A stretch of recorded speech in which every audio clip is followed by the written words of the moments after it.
Hello and welcome to I Know Dino. I'm Garrett. And I'm Sabrina. And today, in our 381st episode, we have a bunch of news, which Sabrina is doing all of. So I don't even know what it's going to be.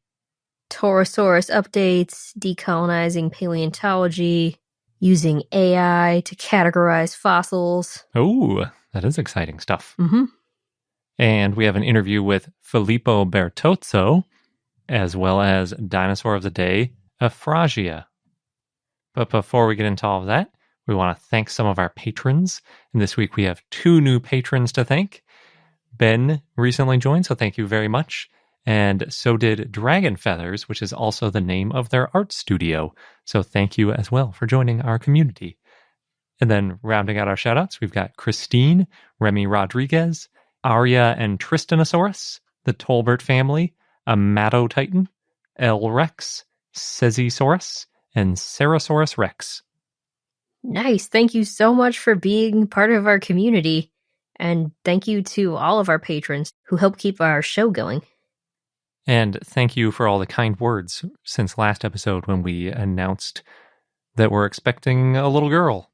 I don't think I mentioned it was a girl, but it is, in case you're curious. Yep. We're very excited and appreciate all the support and supportive words. And she's getting lots of quote-unquote boy clothes because for some reason onesies with dinosaurs on them are often considered boy clothes, which is ridiculous. It starts young. It does. Jumping into the news, there was a paper called The Record of Torosaurus, Ornithischia ceratopsidae in Canada and its taxonomic implications that was published in the Zoological Journal of the Linnean Society by Jordan Mallon and others. And, drumroll please, pretend I'm doing a drumroll. This Nice. latest paper, considers Torosaurus to be a valid taxon. Mm-hmm. From the paper, quote, the horned dinosaur genus, Torosaurus, has a challenging history relating both to its geographic distribution and taxonomy, end quote. In the paper, they described 2 frills that were found in Canada in upper Maastrichtian deposits. So in other words, the very end of the Cretaceous? Yes. They said those were, quote, most plausibly attributable to the Torosaurus morphology. So in a nutshell, they found Torosaurus to be a valid genus and not just an adult form of Triceratops. And also, since these 2 frills are from Canada, that marks the northernmost range of Torosaurus. Now, Torosaurus is known from several states in the U.S., if you're calling it Torosaurus. Torosaurus was named by Marsh in 1891 based on 2 skulls found by Hatcher in Wyoming in the Lance Formation. The first skull he named Torosaurus latus, and the second skull was named Torosaurus gladius. There was a third skull found in South Dakota in the Hell Creek Formation, and Colbert and Bump said that the differences in the skull were due to individual variation, so they synonymized Torosaurus gladius with Torosaurus latus. In 1946, Gilmore named a Rhinoceratops Utahensis based on some skull material found in Utah in the North Horn Formation. And then in 1976, Lawson said that this was Torosaurus utahensis, and he also assigned fossils found in Texas in the Javelina Formation to Torosaurus utahensis. Now, features of Torosaurus include, quote, a broad, flat, and thin caudal parietal bar, end quote. So parietal bones, they're like the 2 bones in the skull that form the sides and the roof. Back to the frills described in the paper, the first frill, EMP16.1. Thanks for that.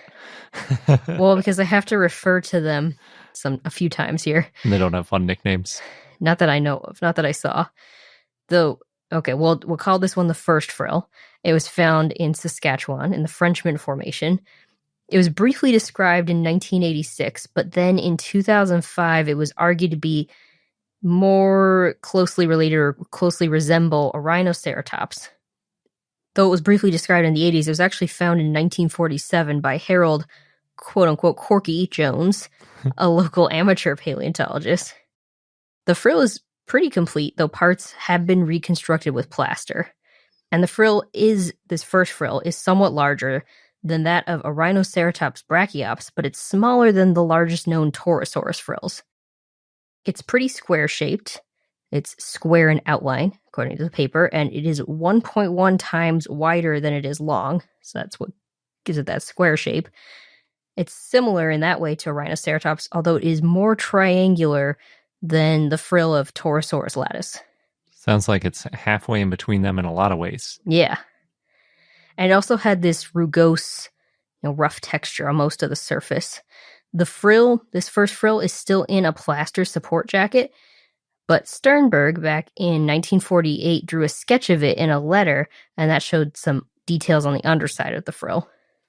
There were also 3 large hind limb pieces associated with this first frill, parts of the right and left femur, and they did osteohistology on it. In other words, they cut it open and looked at what the texture was inside the bone? Yeah. And they kind of figured out the age, so there was a lot of bone remodeling. It's unclear, actually, how many growth marks there were, but a few things showed that this was not a fully mature individual, based on both the frill and the hind leg material. That includes the fact that there were epiossifications of the frill mostly missing, and the author said, quote, that indicates that they had not yet fused to the skull at the time of death. Also, there were these long, thin, parallel streaks on the bone texture of the parietal that, quote, suggests that this part of the frill was still growing rapidly, end quote. And when they did histology on the long bone, it showed that it was close to being mature, but it was probably a late subadult or an early adult individual. Okay. So that's not quite the juvenile, very young Taurosaurus specimen that we've been saying, if we find it, could put the final nail in the coffin of the debate. Yes. Yeah, this one is close to being fully grown. Now, the second frill, UALVP 1646, is from Alberta, found in the Scullard Formation. It was found in 1964 by C.R. Stelk. That one was attributed to Torosaurus back in 1979 and then cited in a couple papers in the 1980s, but it hadn't been illustrated or really described before this paper that came out this year. Well, you'd think with all the hubbub about Triceratops and Torosaurus, these wouldn't be so ignored. Well, actually, I think the first frill had been mentioned in other papers, but not this second frill, because there was a paper in 2005 by Sullivan and others that talked about the first frill having more in common with a Rhinoceratops, but they didn't consider or mention the second frill. In the 2005 paper, they said that that first frill had more in common with a Rhinoceratops because of 3 features. A wedge-shaped parietal fenestrae, so that's the wedge-shaped holes in the back of the skull. A broad squamosal that doesn't taper to a point in the back. So the sort of bottom part of the frill stays pretty broad. It doesn't have any point to it. Mm-hmm. Yes, and then the third feature is a narrow midline parietal bar. It's just a narrow bar kind of on the skull. Now, Jordan Mallon and others went through these 3 features, and they found that the original shapes of the fenestra, those openings, are actually unknown because the bones are too thin and not well preserved. So it's too difficult to use that as a feature to base it on. Because it could have been damaged or something over time. Mm-hmm.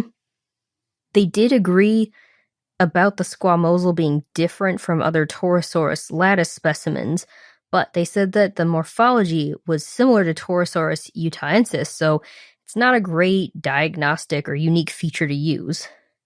And for the third point, they doubted that the parietal bar, quote, is an accurate representation of the original condition, because the bar was missing when Jones collected the frill, and, quote, so its reconstruction represents little more than guesswork on the part of the restorer, end quote.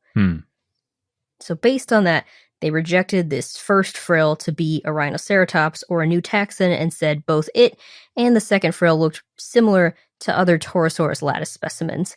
And, quote, we are therefore confident in our assessment that Torosaurus ranged north into Canada, end quote.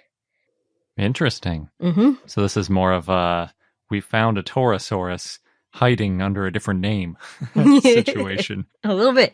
And also the second frill hadn't really been described, so more evidence for it. They also mentioned that we don't know the exact locality of early collected Torosaurus material, where exactly they were found. So that makes it really hard to know where Torosaurus lies stratigraphically. Okay, so then we don't necessarily know which ones are younger and older and all that jazz. Yes. Now, Scannell and others in 2014 found that most of the more recently collected fossils from the Hell Creek in Montana came from the lower half of the formation, and that's a different time from where stratigraphically the Canadian Torosaurus material was found. The Canadian material came from the equivalent of the upper Hell Creek. Yeah, so later. So it is possible that there were different species of Torosaurus that lived at different times. And the authors wrote, quote, "The recent debate about whether Torosaurus is the mature growth form of Triceratops could be settled if a sufficiently immature individual of the former genus were found," end quote. So going back to your point, Garrett, we still need that juvenile. Yeah. But it sounds like since they found a pretty youngish one, that makes them more confident. Or at least a not fully grown one, yeah. Yeah, that they think they're on the splitter, not the lumper side of the debate. I think so. So the debate continues. This next news item, there was a paper called Digging Deeper into Colonial Paleontological Practices in Modern-Day Mexico and Brazil that was published in Royal Society Open Science by Juan Carlos Cisneros and others. And some of the authors include Nuseba and Emma, who we interviewed back in episode 340 about decolonizing paleontology. And in this paper, the researchers looked at colonial practices in paleontological publications. They wrote, quote, "Scientific practices stemming from colonialism, whereby middle and low-income countries supply data for high-income countries and the contributions of local expertise are devalued, are still prevalent today in the field of paleontology," end quote. Now, countries such as Mexico and Brazil have adopted protective laws and regulations to preserve their paleontological heritage. The author said that scientific colonialism is still seen, though, in many publications describing fossils from these countries. I think I know which dinosaur they're talking about. Well, that is one of the big ones. Ubirajara? Yes.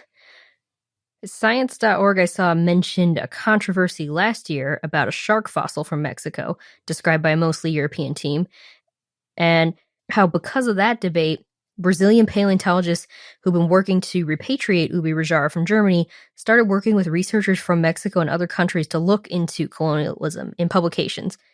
And according to that article, they, quote, "defined colonial science as work that doesn't include local authors, affiliated with research institutions, houses fossils abroad, and publishes on specimens that were likely purchased, a practice outlawed in both countries," end quote. Both countries being Mexico and Brazil. Okay.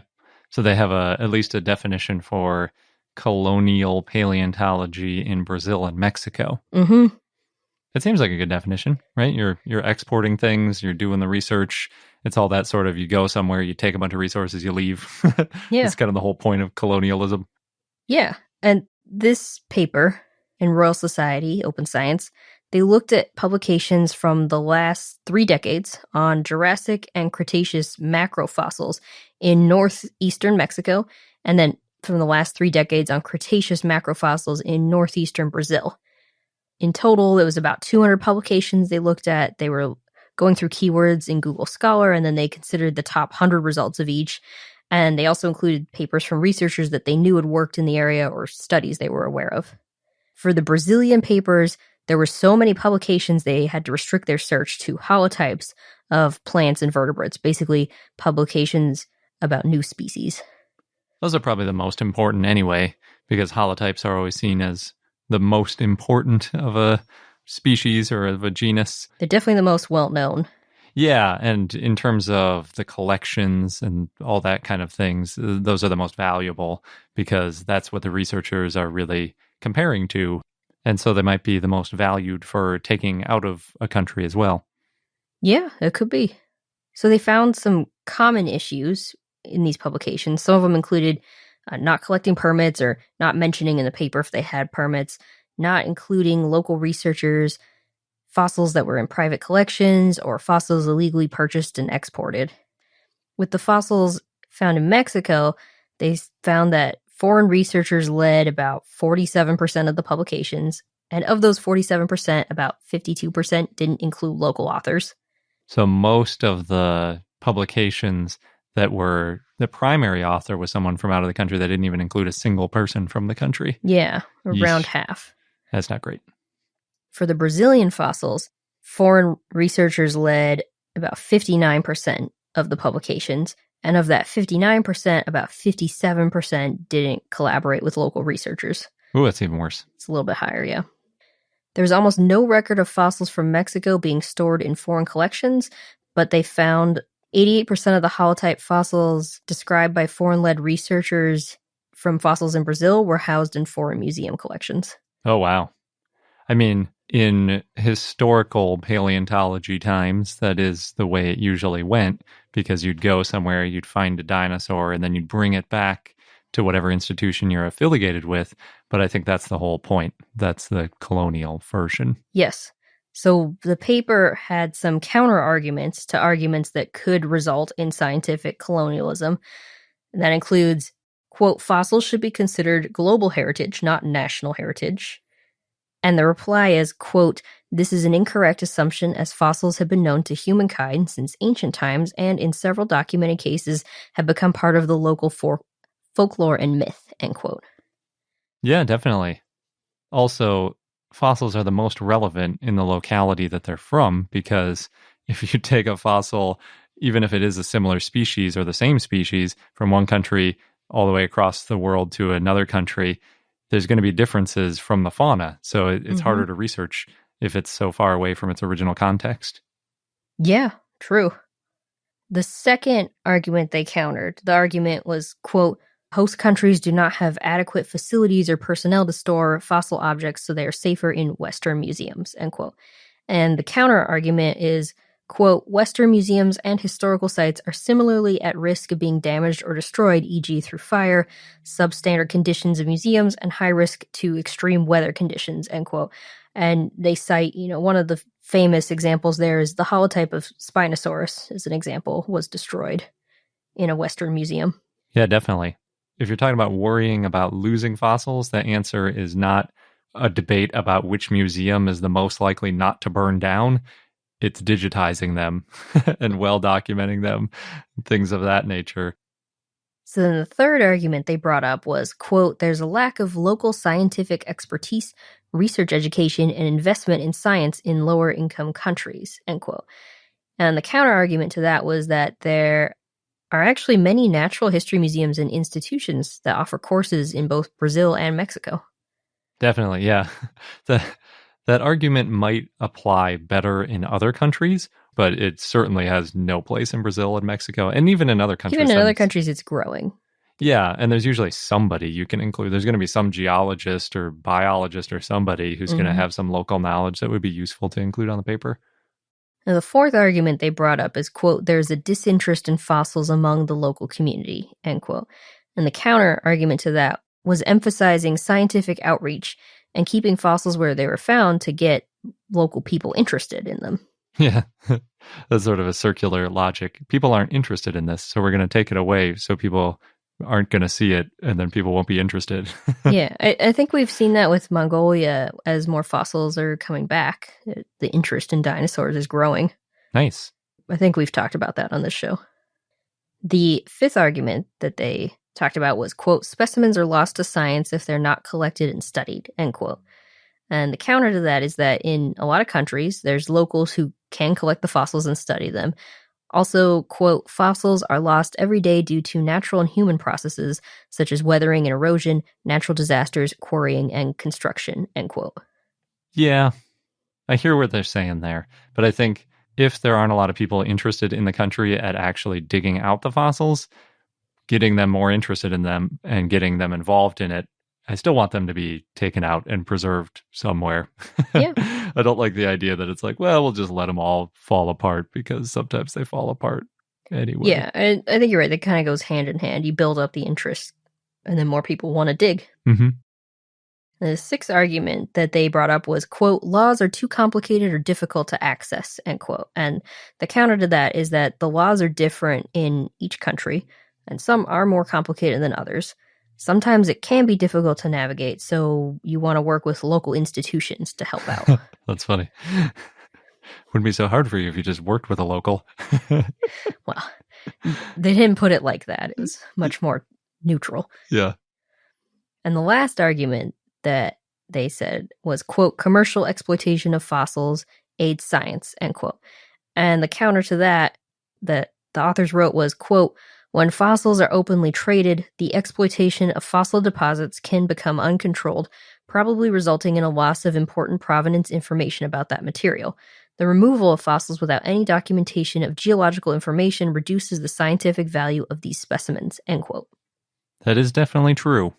Certainly when you're talking about holotypes and really rare fossils, you'd like to see scientists get involved with them. The authors also wrote about the implications for science and the local community, and they wrote, quote, private collections can interfere with the reproducibility of science and impede access for both scientists and the general public. They also wrote, the purchase of fossils does not benefit the local community in the long term. The lack of interaction with local scientists can generate poor quality research. Poor conduct in international collaborations erodes local expert trust. Fossil specimens that are difficult to access have a negative impact on local science development. Oh, for sure. And poor quality research can produce a large amount of dubious data, end quote. So a lot of counterpoints to these arguments that we've heard made in the past. Now, the authors did emphasize that they're not advocating for a nationalistic approach to paleontology and that international collaboration is important, which is good and definitely true. Yeah, the only one that sounded a little bit nationalistic to me was the one about how there's a lack of interest in digging it out and how the answer was kind of like, well, they could just fall apart and that wouldn't be the end of the world. If you collaborate more with other countries who are interested in digging it out, you can avoid that one. Yeah. Yeah, I think a lot of these counter arguments, when you put them all together, then you have this holistic approach. Yeah. So the paper did mention ways that we can move forward. That includes technology and information sharing, like we were saying, Garrett, with the CT scans, photogrammetry data, 3D prints, also just sharing replicas. Other ways to move forward include having more rigorous guidelines in journals regarding ethics and the legal status of the fossils in their articles. And we've talked about a few journals that are already doing that. Yeah, I think most. Yeah. Then there's governments enforcing laws and regulations and regularly reviewing those laws and consulting with experts and stakeholders. So, if you need to update those laws. And last, museums and universities and research institutions having a code of conduct. Those all sound like good things to do. Yeah, and also they're actionable steps that can be taken. Makes it easier to move forward. Yeah. I think it's interesting that they emphasize they're not being nationalistic, because that is sort of the obvious overswing you could do on the pendulum of too colonial, everything's getting exported, we have to have our national pride, and then swing too far the other way to like, these should only be published on by people in our country and should never leave our country and all that kind of stuff, which is also bad for science. Yeah. So I like that they're trying to avoid that. It's not about having only people from one country publishing on it. It's about making sure that people from that country are included in the research. Yes. Yeah. That's a really good way to look at it. Yeah, it seems like there's more of these kinds of studies and papers coming out lately, so I'm sure we'll hear more in the future. The next paper we'll talk about is called CT Segmentation of Dinosaur Fossils by Deep Learning. That's published in Frontiers in Earth Science by Songyu Yu and others. And it's about how AI can help standardize and make paleontological research more efficient. Specifically, you're using AI or deep learning and deep neural networks to label and segment CT scans of fossils. And that can help speed up when you're building a foundation for how to identify a taxon. And it can help you with comparative anatomy, functional morphology, all kinds of things. Yeah, that's CT scan, because when you do a CT scan, you get, hundreds or thousands of slices, individual, basically X-rays that all stack on top of each other, and then they have to all be cleaned up. And it seems like a pretty manual process doing that work. So if you had AI that could help you with all that, that would definitely help. Yes. Yeah, instead of taking days to weeks to analyze these fossil scans, it could go down to minutes. Wow. We're not quite there yet, but we're starting to get there, which is nice. It would also be good because it can help establish research standards, like how do you interpret certain structures of a fossil. So what sparked this was that recently in the last decade, deep learning has been useful for image processing of medical images, for example, with skin cancer detection. So they thought, why not fossils? And the authors created a data set of 10,000 CT scans of 3 embryonic Protoceratops skulls. These skulls were found in the 1990s in the Gobi Desert in Mongolia, and they tested fossil segmentation with AI. Now, segmentation, that can include things like knowing what's a fossil versus what's the rock that's surrounding it, just as an example of one of the things it can help label.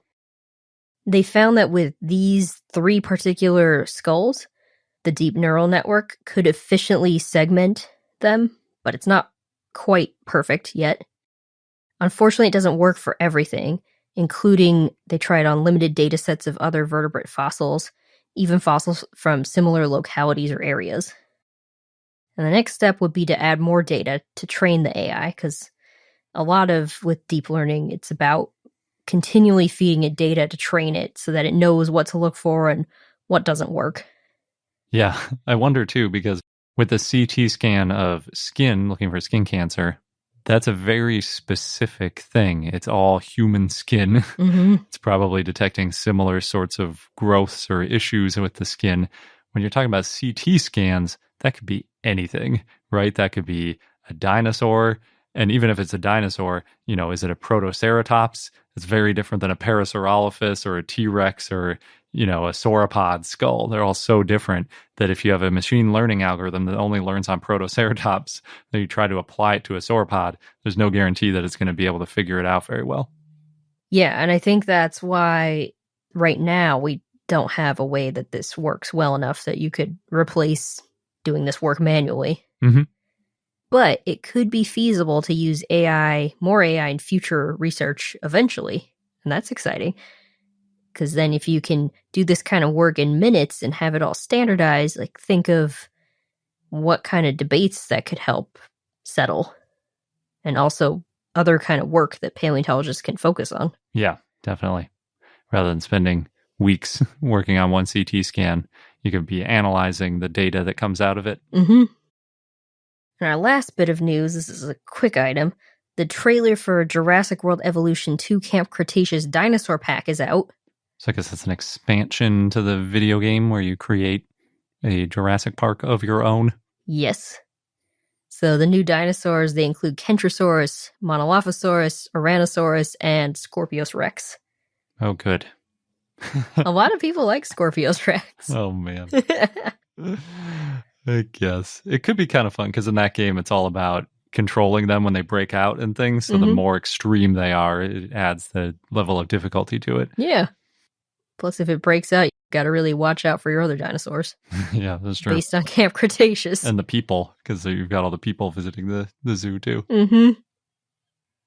Now we're going to pause for a quick sponsor break, but when we get back, we'll get on to our interview with Filippo Bertozzo. And now on to our interview with Filippo Bertozzo. But of course, we have an extended version for our patrons, so if you are a patron, make sure to check out your premium content feed for that. We're joined this week by Filippo Bertozzo, and he's a postdoc researcher at the Museum of Natural History in Brussels. He studies some of our favorite dinosaur topics, including paleopathologies, air sacs, and dinosaur behavior. Thank you so much for joining us. Oh, thank you very much for inviting me. It's an honor. So you also study ornithopods. I didn't put that in your intro, also known as duck-billed dinosaurs, and you wrote a revision of the hadrosaur Rhinosaurus. I was curious how you got started on that project. Oh man, that's a story. Because let's start with simple things. For me, ornithopods are the best dinosaurs. So I like to joke, especially when kids are around the museum and they ask me, what's your favorite dinosaur? I start with, it's not the T-Rex. I don't study theropods. I know about theropods, but I don't study theropods. I don't study carnivore. I prefer herbivores. And within the herbivores, I love ornithopods. So Rhinosaur has a very dear position in my heart, because it was the very first dinosaur that I've seen when I was a child, because there is the original skeleton in Venice, at the museum in Venice. And I remember, I think I was like 5 or 6 years old. My parents brought me to see the museum. I was already in love with dinosaurs when I was 5, 6. And I saw the old mount of the skeleton in the museum there, the original skeleton that is there. And it really struck me because it was a dinosaur. It was a real dinosaur very close to my hometown that is near Venice. And then I found myself about 15 years later at my undergrad studies in Bologna, in Italy, for my natural science degree.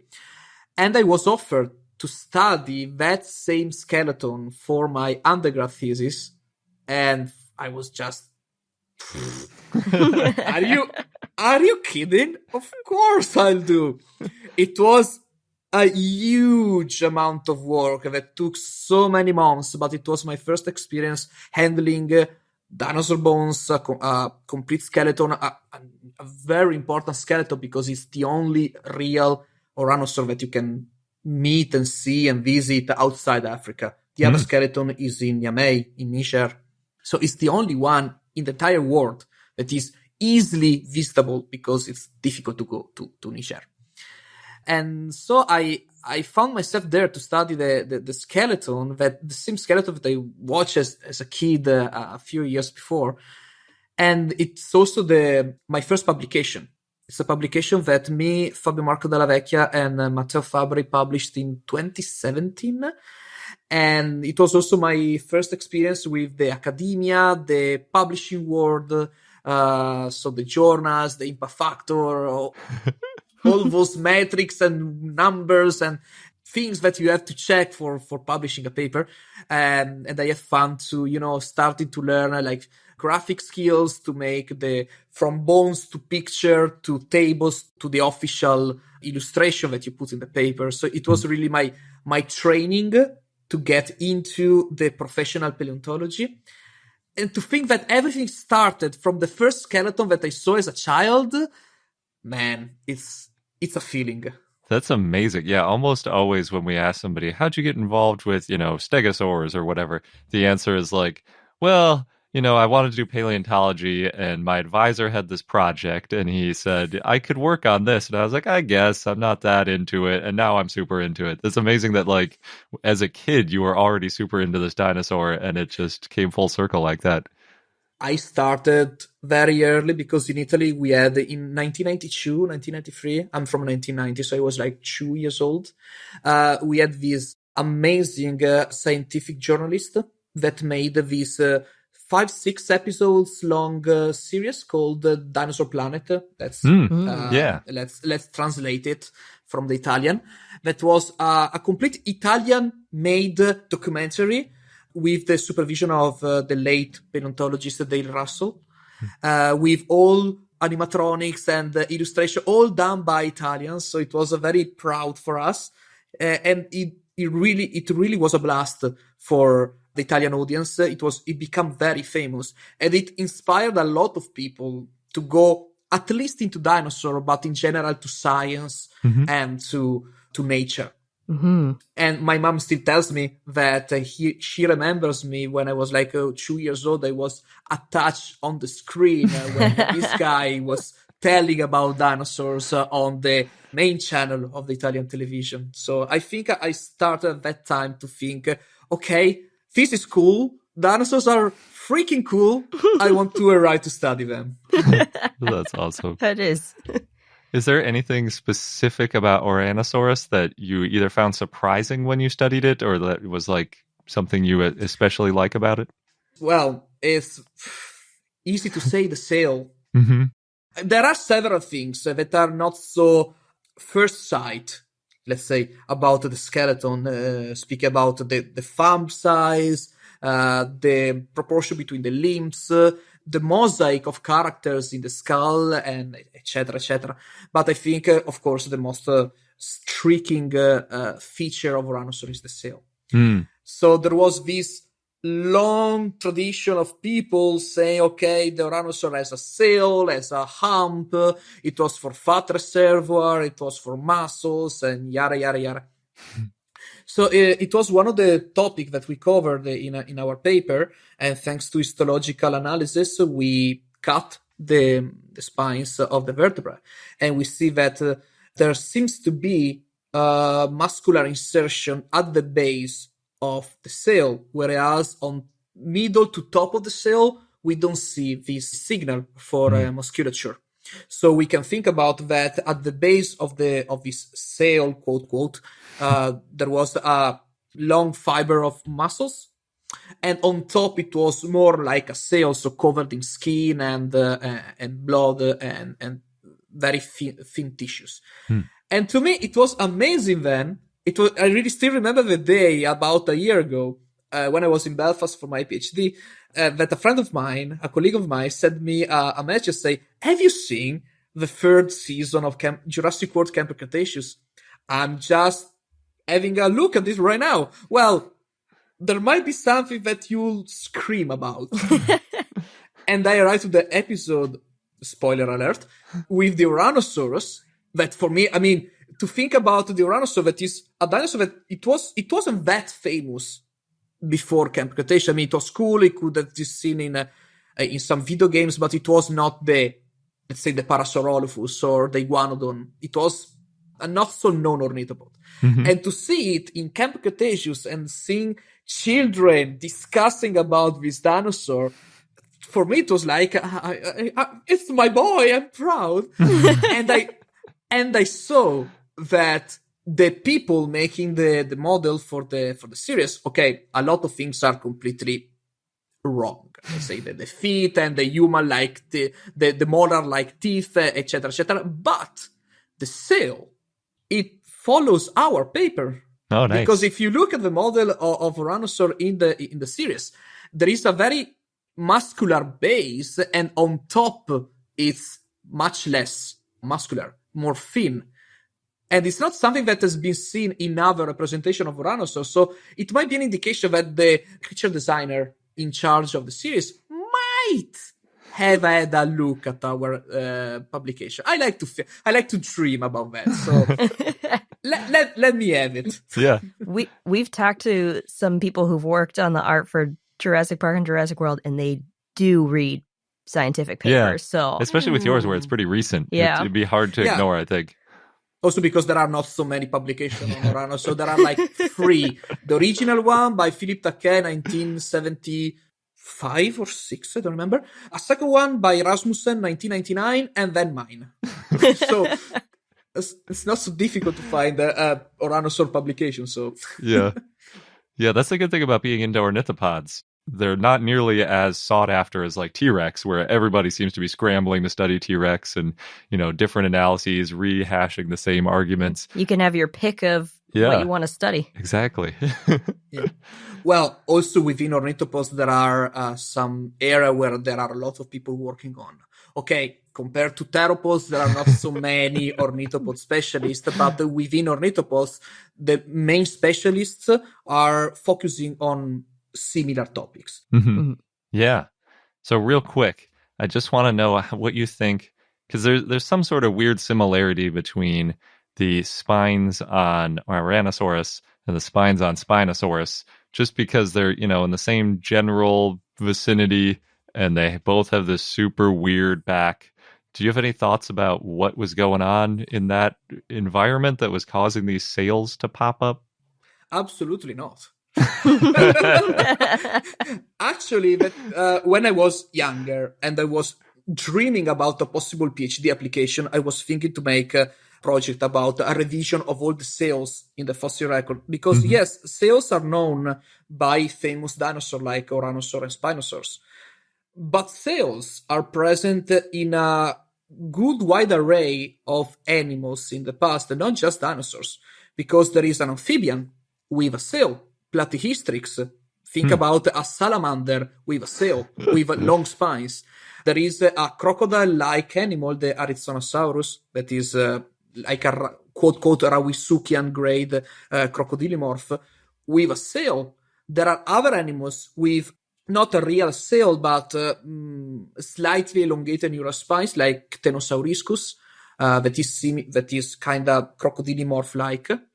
And then there are the dinosaur, Spinosaur, Rhinosaur, but other ornithopods. There are some Iguanodontians, I think from Spain, with elongated neurospines. There's Barsboldia from Asia, that is a sauromorph with similar elongated neurospines with Oranosaur.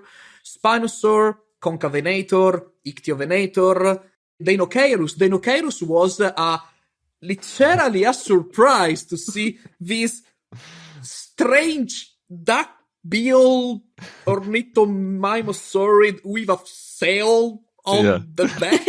What? So even that, and then we move in the mammal realm, and we have bison.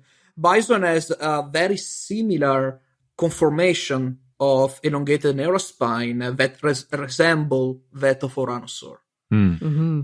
So it's difficult because it's very difficult to get access to all these specimens. So to get like a general overview, especially if you want to do something invasive like histology, I wouldn't say impossible, but extremely unlikely to happen. Mm-hmm. But I see something to do in the future because a lot of people are still, as you are doing right now, wondering about the structure because you could say, well, it appears in harsh environment like the Niger of Albian Aptian that was not so desertified, but it had this period of no raining time and drought and everything. But then you have an amphibian with the sail. Yeah. And bison, they live not in a real desert environment. They live more like in temperate area. Mm-hmm. So there are some questions and answers that we still have to find. Sometimes it's even difficult to find the right question, more than the right answer. So I hope to be able in the future to do something more about that because it's for me it's an extremely interesting topic. Yeah, that's true. Mm-hmm. Cool. You also briefly mentioned the sort of thumbs on Rhinosaurus, and I know you've also looked at Iguanodon. Do you have any thoughts on the thumb spikes? What was going on with these things? Man, those things are huge. You cannot understand the size of that weapon until you don't have it in your hand. This is something about Iguanodon, because we have the general public idea of Iguanodon as the English one, the Mantellisaurus. Mm-hmm. But the Mantellisaurus is lighter built than the quote proper Iguanodon that is the Iguanodon bernisartensis, the one found in Belgium. Because it's smaller, it's lighter, the thumb is reduced in size compared to its cousin. Whereas bernisartensis, man, that animal is a freaking beast. It's stout and massive. I think that as an adult Iguanodon bernisartensis was a very difficult animal to bring down for a predator. Mm-hmm. And looking at the thumb, and now we know there was a very nice paper by Verdu et al. 2017. I'm very bad with dates, but I think it's around that. He and his team revised some morphologies of the Iguanodon from the Sinkhole Bernisart. So the large group or groups of Iguanodon that fossilized together. And he saw that there is a disparity of size between thumbs. So there are two morphologies. And one might be the male, one might be the female. We don't know for sure if the male had a bigger thumb or the smaller thumb. This cannot know.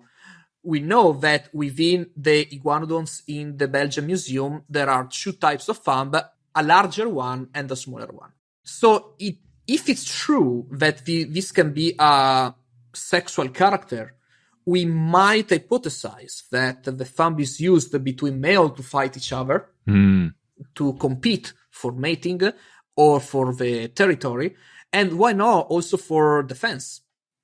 I don't see any problem in Iguanodon fighting against a predator. Might it be a Baryonyx or whatever else Carnosaur is there, using the thumb. And this is something that I hope someone will study in the future. Mm-hmm. Yeah. What was the size of the thumb spike? Or at least I should say the bone part of the thumb spike. My thumb is like 5 centimeter, and Iguanodon thumb is like 30. Oh, jeez. Wow. That's like a foot. I didn't realize it was that huge. I could see Yeah. why there was a mistake when they first were putting it together. Yeah, this can't be on the Yeah, hand. at the beginning they thought it was a horn. Yeah. And of course, they have never seen an iguanodon before. They didn't even know what a dinosaur was in 1922, 23. Actually, this is why the iguanodons in Bernissart, where I work, are very important, because they are the real dinosaurs. Okay, sure, the first dinosaurs were found in England, but those were isolated, disarticulated material. The teeth, the horn, some bone, that they really didn't know how to put them. They just made a comparison with iguanas and made these huge, at the beginning it was just a very huge 24-meter long iguana. Yeah. And then they made it into this pachydermic, antediluvian, mammoth-like animals. Yeah.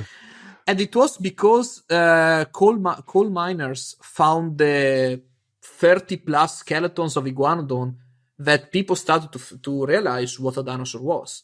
So Iguanodon is really the foundation of all the things that we know and love today, that is Dinosauria. Yeah. Yeah, I didn't learn about that detail until many years after learning about dinosaurs, that crazy quarry that had so many individuals in it, and just, yeah, it's weird that Iguanodon isn't such a, like, in the top 5 of, like, most popular dinosaurs, especially with that thumb spike. Come on. Yeah. Yeah. Disney Dinosaur tried that, but it didn't got the attention of the fan base that the movie really deserved. Yeah, that's right. That was Iguanodon. I didn't even remember that was Iguanodon. It was an Iguanodon. And a really well-made Iguanodon, man.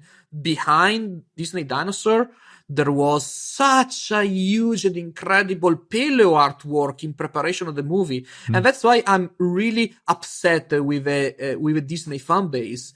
They just snob this movie out and say, do you realize how much work it has been done behind this movie? Yeah. The muscular reconstruction that people made for the movie. I never saw such works in papers. And I saw it for a movie. I was like, wow, they really made their research to create a plausible dinosaurs. And Iguanodon, okay, they had to modify a bit because it was a work by creature designer. The lips had to move to mimic the speaking and stuff. But except the few details, the Iguanodon reconstruction of that movie still stands. Nice. Wow. Yeah, that's good to hear. Yeah, it's fun when you watch movies just from, like, a dinosaur enthusiast perspective. We have very different criteria for what makes a good movie than, like, an average person. Like, I don't care about the story. I just want to see the reconstructions. Those people think about the story, the plot, the coherent. I look at the reconstruction. Yeah, exactly. That's what we do too. Yeah. We go to a Jurassic Park movie and we're like, we're going to enjoy it because there's going to be some new dinosaurs. It's going to be cool looking. It'll be fun There's to see what gonna they be an do. Iguanodon in Dominion. I'm like a child. I'm super excited about it. Awesome. And there's gonna be a new reconstruction of Parasaurolophus as well. Oh, I didn't realize. with a probably more like keratin going on, hopefully. There is one picture that has been published by Universal as a tease about Parasaurolophus, and I'm really upset because it's showed in a particular way that we don't clearly see his neck. And if that Parasaurolophus will show a thicker neck, in that moment you might hear my scream from the other side of the world, because it means that one of my research had positively impacted the Jurassic Park saga.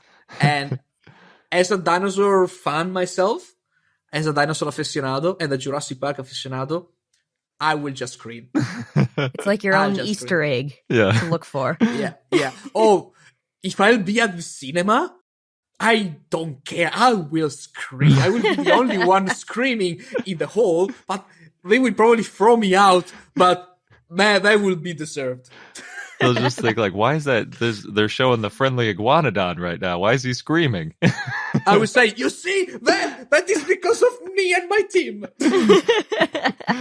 That's awesome. Is the neck proportion, does that have to do with your work with like dinosaur breathing? Is that why? No, with dinosaur pathology. Oh yeah. So what was the pathology that led you to that? So for my PhD, I studied, as I said before, the paleopathology in ornithopods, because apparently hadrosaurs, the duck-billed dinosaur like Parasaurolophus, they do present a very high frequency of traumas and lesions and diseases in their skeletons compared to other dinosaurs. Maybe it's because other people haven't watched properly in other dinosaur families. Maybe. So far, we can say that hadrosaurs do present a very high frequency of these problems. And one of the most famous case study was the Parasaurolophus itself. The holotype that is exhibited at the ROM, the Royal Ontario Museum in Toronto, it's a skeleton that was found in the 20s. And so far, it's the only skeleton or articulated skeleton of Parasaurolophus walkeri, that is the species of the holotype. And in that skeleton, you can see that the neurospines, 2 neurospines are in the back, at the beginning of the back, are spread to form like a V-like space. And on the spine that is pressing forward, on top of it, there is a disc-like overgrowth. Whereas the other one is pressing backward. And at the beginning, people thought that this V-like space was to accommodate the elongated crest that is on top of the head. So imagine the Parasaurolophus with this tube is watching on the side and the crest is passing through this V-like saddle. It looks like a saddle. And the disc, people thought it was the base for like a crest, like a skin flap crest for Parasaurolophus and stuff. But it was never published or tested or anything. It was just a thing for like popular books. And then when I arrived there to check at the collection, I asked the curator, Dr. David Evans, if I could analyze the specimen for my PhD.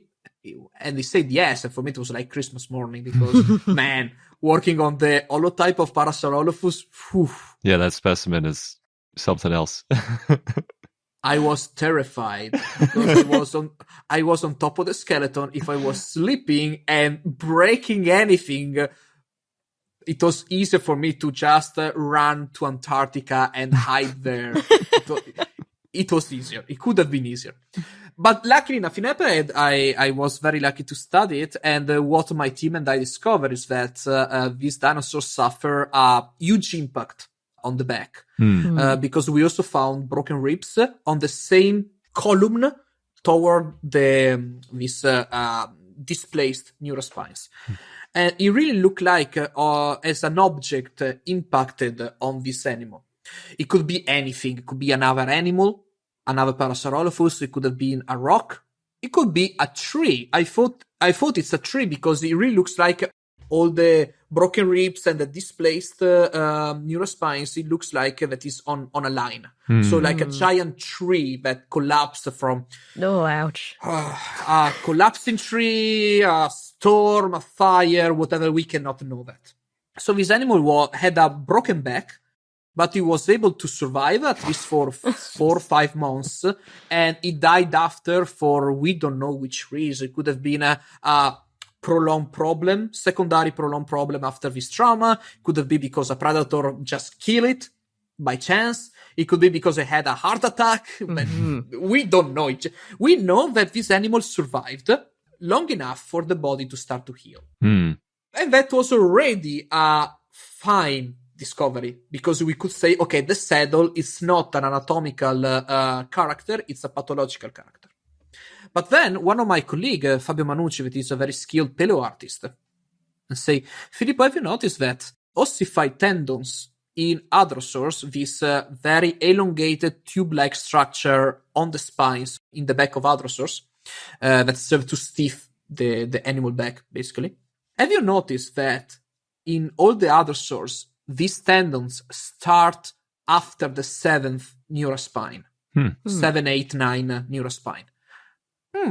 Let's count where our displaced neurospines are. 6 point towards and 7 pointing backwards. And the disc-like the disc-like overgrowth is placed on the 6th attached to the 5th because it was pressing on the 5th neurospine. The area where we don't see tendons. The tendons start before. So this is an area that was controlling something in the neck. Then what is this disc-like? It's basically a newly formed bone, reaction bone, that is formed when something collapses on something cartilaginous. And the tendons is controlling the back. Something is controlling the base of the neck, and we have a pathology out of an impact towards a cartilaginous structure. What can be that? Well, it can be the nuchal ligament. The very strong and sturdy ligament, for example, in horses, it made the dorsal part of the neck of the horse. When you see a horse and you see the very thick and stout neck, it's because of this giant ligament that connects the beginning of the back to the neck and the head. I wouldn't say clearly because it's paleontology, nothing can be known for sure, but all our data points toward the hypothesis, the hypothesis and the theory that this disc-like overgrowth is actually the pathological base of the nuchal ligament. So we can now pinpoint in an Hadrosaur skeleton where the nuchal ligament starts, or at least it was generating. And then we can see that by comparison with modern birds and modern crocodiles and other reptiles, where the nuchal ligaments go. Sometimes it goes towards the first vertebra of the neck, sometimes it goes towards the occipital region of the skull. So in our paper, we had a different set of nuchal ligaments because since the vertebra with the disc was the 5 or the 6, we say, okay, we have two possible origins for the nuchal ligament.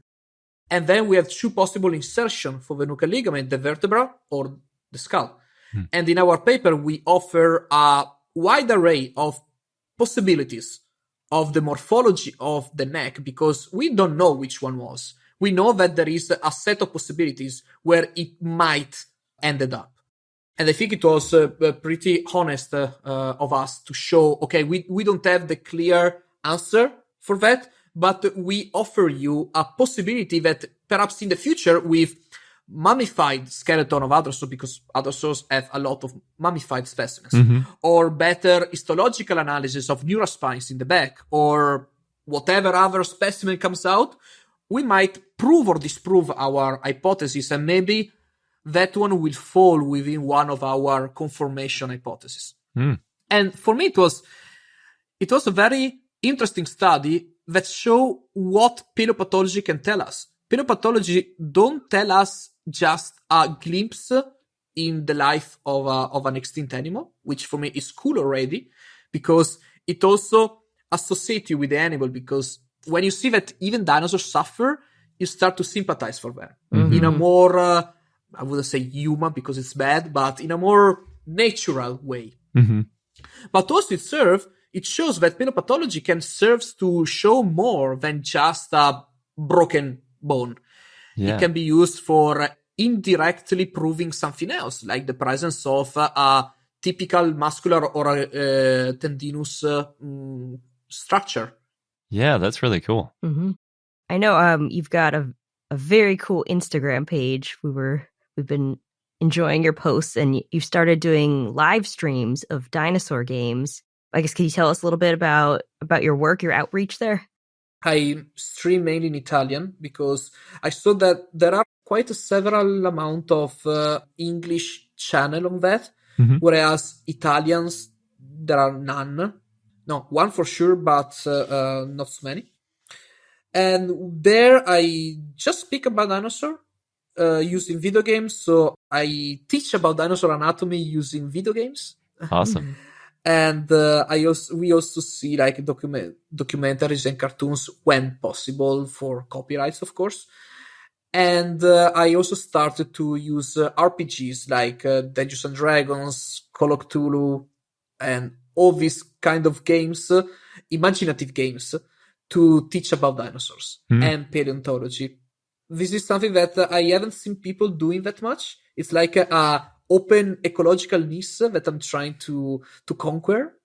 I have a bit of followers that are interested in dinosaur RPGs for teaching, because, it's just a game. It's just a game where you just use the feature of mind, as people call sometimes, where you follow the person that is telling your story, and you are imagining everything in your mind. And of course, you are creating figures in your imagination based on what the narrator is telling you, but also what you know about these animals.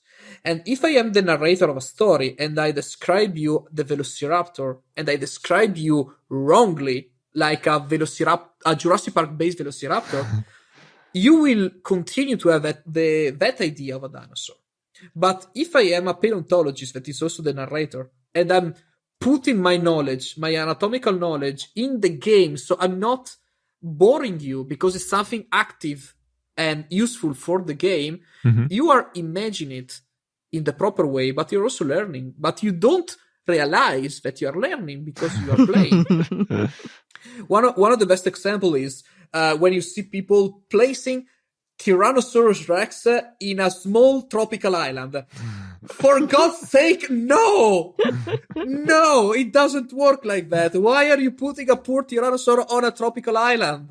Don't do that. Put it in a forest, in a continental forest. Okay, fine.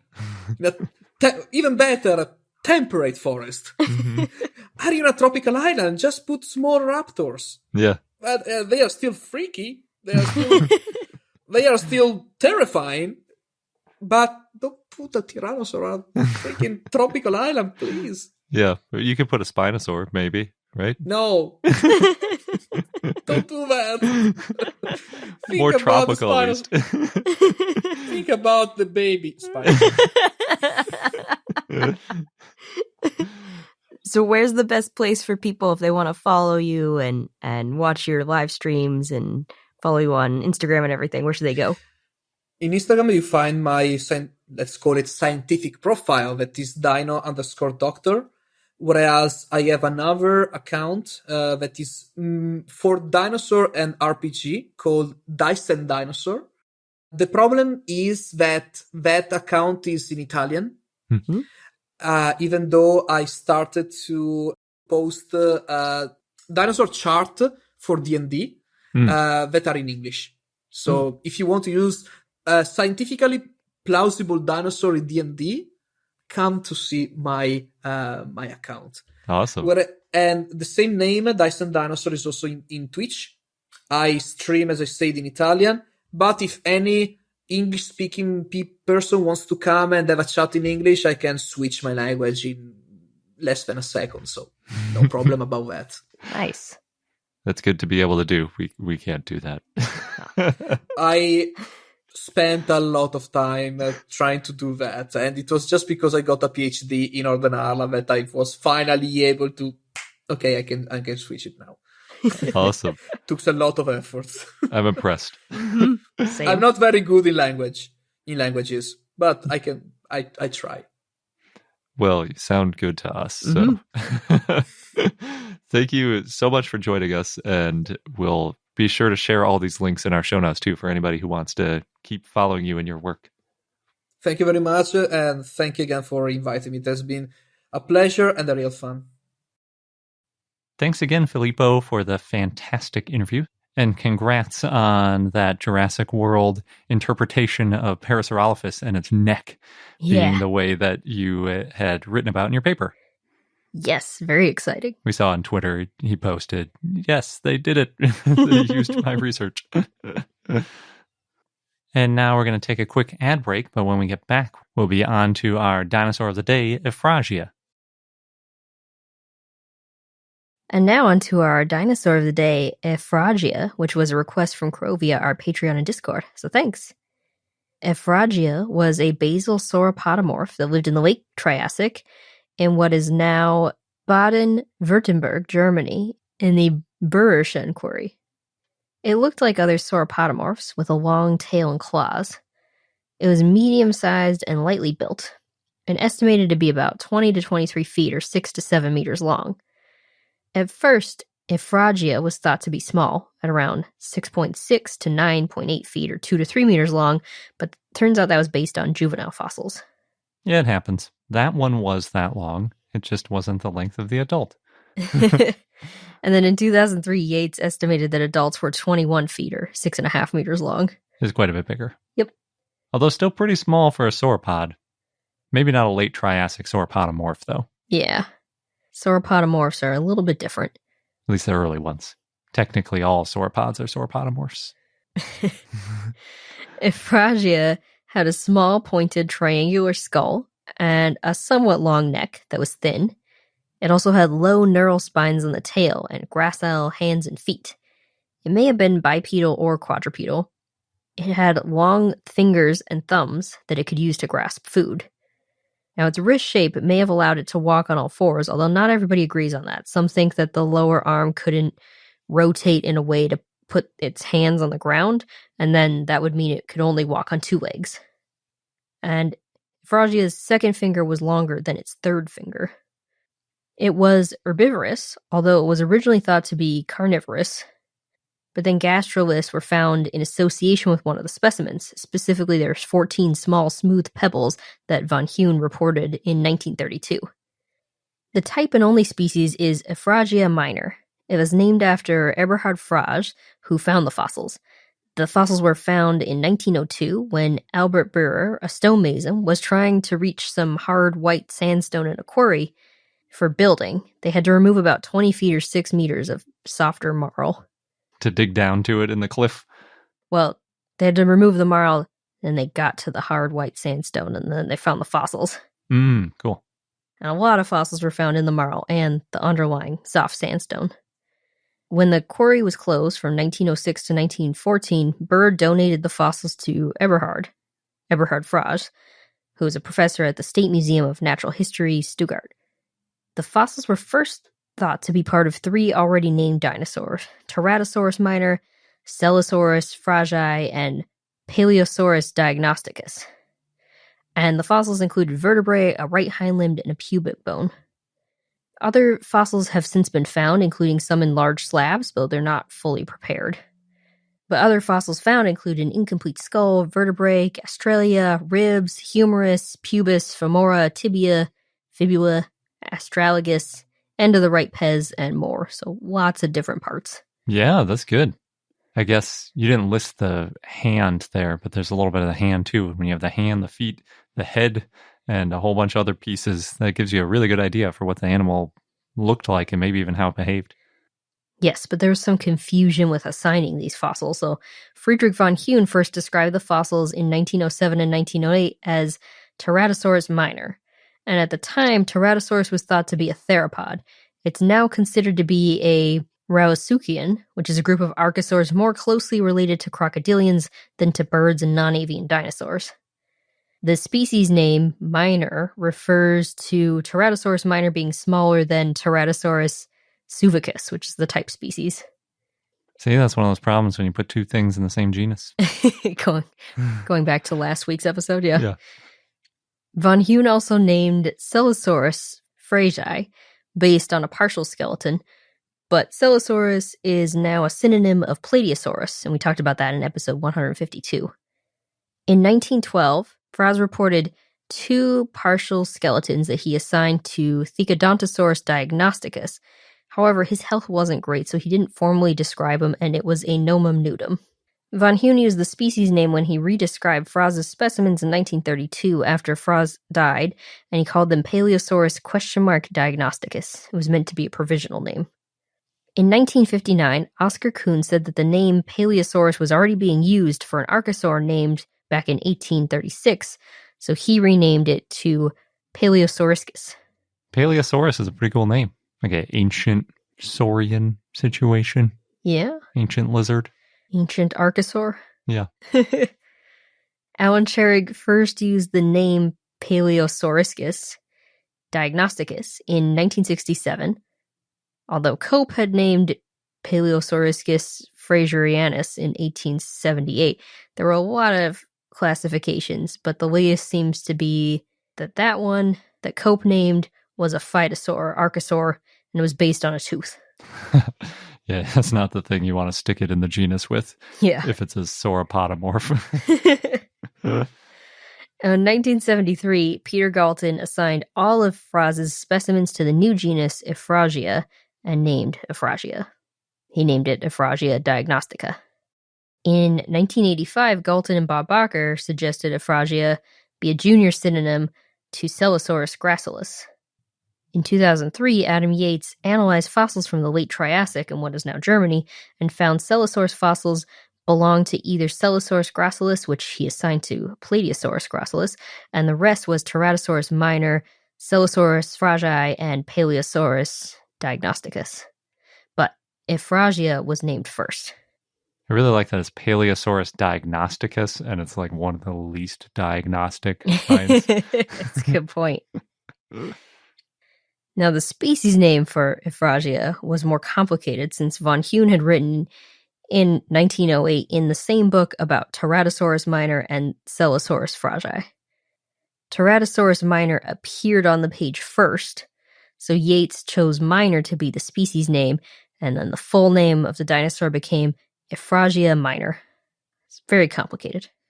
So basically, it had been named with a wrong genus before, but since the species name was associated with it of minor, then when eventually it got its own genus, then we had to keep that species name. Yes. And it was kind of a toss-up which species name he would use. But minor was technically earlier by being earlier on the page. Yes. Sort of like Tyrannosaurus and Dynamosaurus. Tyrannosaurus is definitely a better one. We're lucky that one came first. Yeah, I don't know if Dynamosaurus would have been as famous. It probably would be. It just wouldn't be as cool. We are also used to Tyrannosaurus. Yeah, we're pretty biased. Now, Yates did not consider two other species that von Huene had named based on fragmentary fossils. That was Teratosaurus trosingensis and Thecodontosaurus hermanius. Galton in 1990 considered both of those species to be junior synonyms of Efraasia diagnostica. Galton said Efraasia was, quote, an ideal ancestor for the more recent Ankylosaurus, end quote, which had some advanced features, like the first metacarpal was broader and the first ungule was shorter. So a little bit of differences in the hand.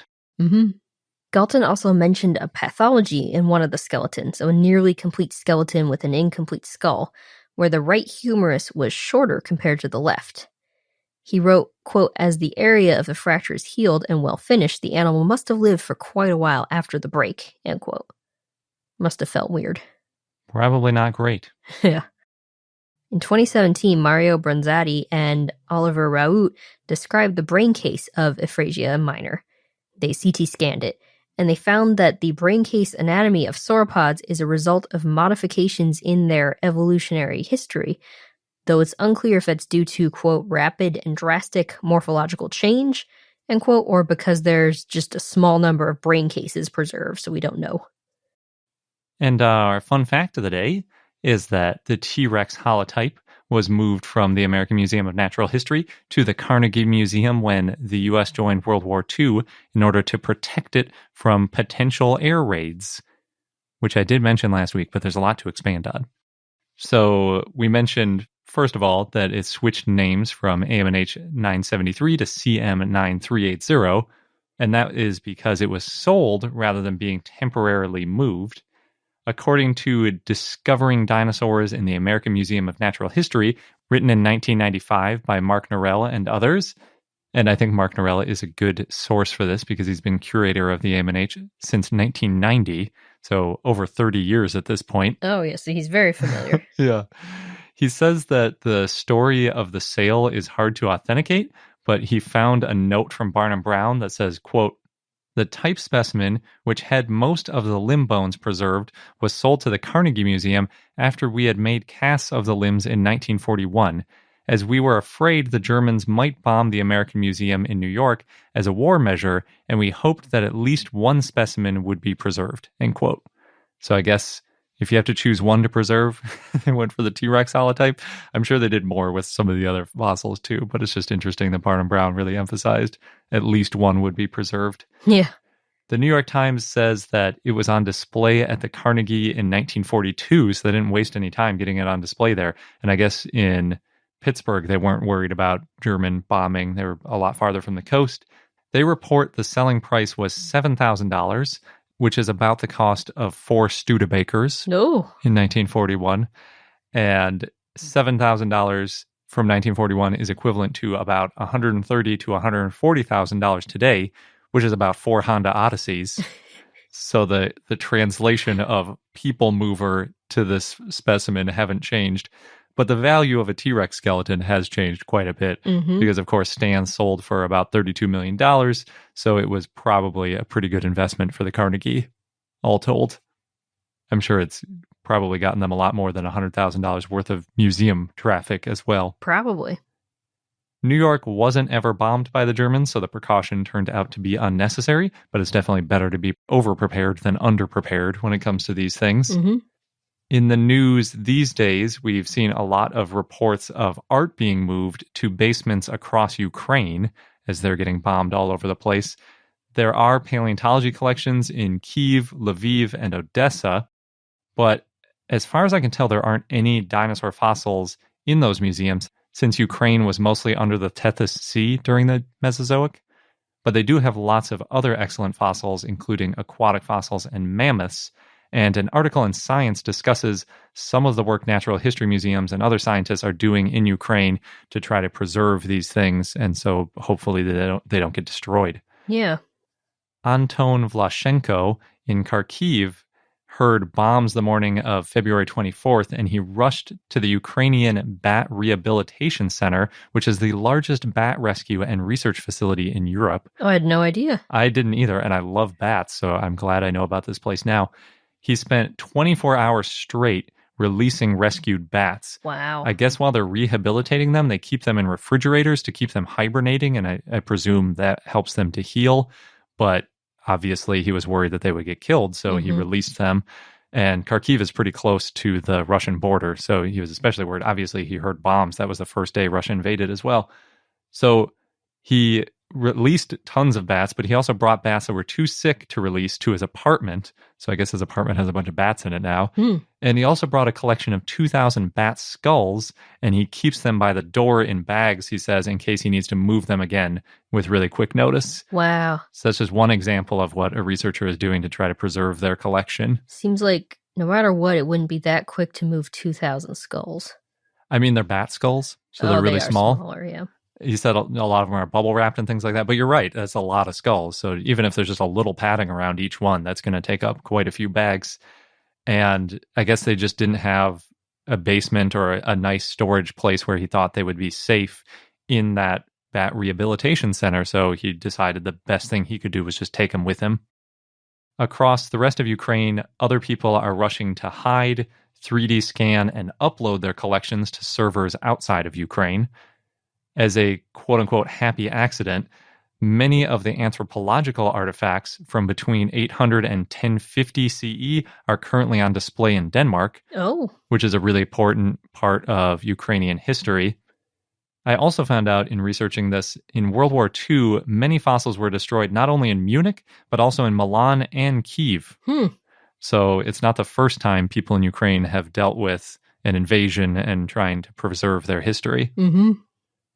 A group of librarians, archivists, researchers, and programmers also created a website called Saving Ukrainian Culture Heritage Online, or SUCHO, and they have a website, sucho.org. And this is a place where people are trying to preserve all of the data that they can.